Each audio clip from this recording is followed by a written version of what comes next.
Students பண்ற மூணாவது பெரிய தப்பு என்ன அப்படின்னு பார்த்தோம்னா, படிப்பாங்க ஆனா டெஸ்ட் போட மாட்டாங்க. டெஸ்ட் போடாம இருக்கிறது தான் இருக்கிறதுலே ரொம்ப பெரிய தப்பு. ஒரு டாபிக் நீங்க படிச்சு முடிச்சிட்டீங்க அப்படின்னா உடனே அது ரிலேட்டடா இருக்க கொஸ்டின் எடுத்து வச்சு டெஸ்ட் போடணும். டெஸ்ட் போட்டா மட்டும்தான் நீங்க படிச்சது கொஸ்டினா எப்படி வந்திருக்குன்னு தெரியும். அதுல நீங்க தப்பு பண்ண கொஸ்டினை மறுபடியும் எடுத்து பார்க்கணும். நம்ம ஒரு விஷயத்த தப்பு பண்ணி அதை சரி பண்ணோம் அப்படின்னா அது எப்பவுமே மறக்காது. டெஸ்ட் போட்டா மட்டும்தான் நமக்கு டைமிங் மேனேஜ் பண்ண முடியும், ஓஎம்ஆர் பிராக்டிஸ் பண்ண முடியும், எக்ஸாம் ப்ரெஷர் இல்லாம இருக்கலாம். படிச்சு முடிச்சுட்டு டைரக்டா போய் நீங்க எக்ஸாம் எழுதுனீங்கன்னா ஓஎம்ஆர்ல ஈஸியா நம்ம தப்பு பண்ணிடுவோம், டைமிங் பிடிக்க முடியாது. இப்ப எல்லாம் டிஎன்பிஎஸ்சில ஒரு கொஸ்டின் ஒரு பேஜுக்கு இருக்கு.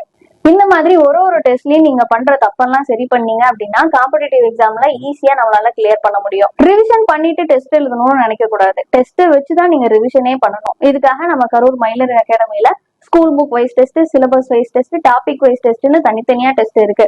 டெஸ்ட் ஆன்லைன் ஆஃப்லைன் ரெண்டு மோட்லயுமே அவைலபிளா இருக்கு. எக்ஸாம் கிளியர் பண்ணணும் அப்படின்னா மயிலர் அகாடமில டெஸ்ட் பேட்ச் போடுங்க.